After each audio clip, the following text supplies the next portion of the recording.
Hi කොහොමද යාළුවනේ ඔයාලට මේ බලන්නකෝ අද මගේ අතේ තියෙන්නේ මොනවද කියලා. පිදුරු බිම්මල්. මං අද හදන්නේ මේවා හදන විදිය ඔයාලට කියලා දෙන්න ගමේ රහට. මං ඉස්සෙල්ලාම ඉතින් ওই පිදුරු බිම්මල් ටික ලුණු වතුරේ පොඟව ගත්තා හොඳට. ඊට පස්සේ ඉතින් ওই විස බීජ තිබ්බා වුණාවත් නැති වෙනවනේ. ඒක නිසා ලුණු වතුර ටිකක් දාලා පොඟවගෙන ඊට පස්සේ හොඳට ඇල් වතුරෙන් සෝදාගෙන දැන් මේක මං උයා ගන්නයි හදන්නේ. උයා ගන්න කලින් ඉතින් මේ වගේ චූටි චූටි කෑලි වලට ඉතින් මේ පිදුරු බිම්මල් ටික කඩා ගන්න ඕනේ. මං දැන් ඉතින් මේ පිදුරු බිම්මල් ටික චූටි චූටි කෑලි වලට කඩා ගන්න ගමන්.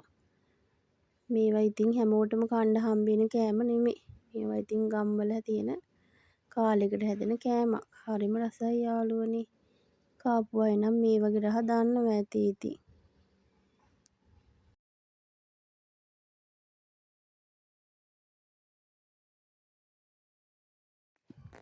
ඔන්න යාළුවනේ දැන් ඉතින් මේකට දාන්න ඕන වර්ග ටික මං චූටි චූටි කෑලි වලට කපා ගන්නවා. රට ලූණු ගෙඩියක්, සුදු ලූණු බික් 4-5ක්, තක්කාලි ගෙඩියක්, රම්පේ, කරපිංචා, අම්මිරිස්. මට නම් ඉතින් අද අම්මිරිස් තිබ්බේ නෑ. මං කොච්චි මිරිස් තමයි මේකට එකතු කරගත්තේ.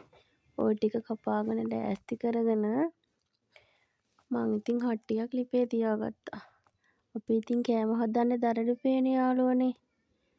ඒකල්ලා හට්ටිය රත් වීගෙන එනකොට ඒකට අබැරි ටිකක් දාලා ඊට පස්සේ සුදු ලූණු ටිකක් එකතු කරලා ඒ සුදු ලූණු ටික කර වීගෙන එනකොට ඔකට අපි එකතු කරා රතු ලූණු ටික. රතු ලූණු, රට ලූණු ගෙඩිය කපාගත්තු තක්කාලි, අපි කපාගත්තු ඔක්කොම ටික එකතු කරලා මිරිස්, ගම්මිරිස්,